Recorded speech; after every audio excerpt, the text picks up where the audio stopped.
радиаторе.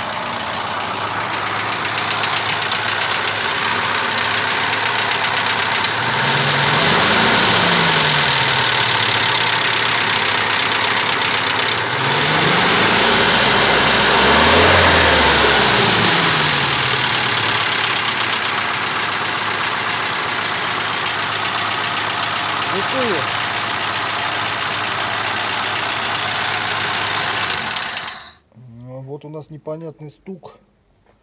Непонятный. То ли гидрокомпенсаторы, то ли что-то еще. Вот. Так что будем снимать, вскрывать, смотреть, в чем проблема. Будем снимать дальше свежие ролики.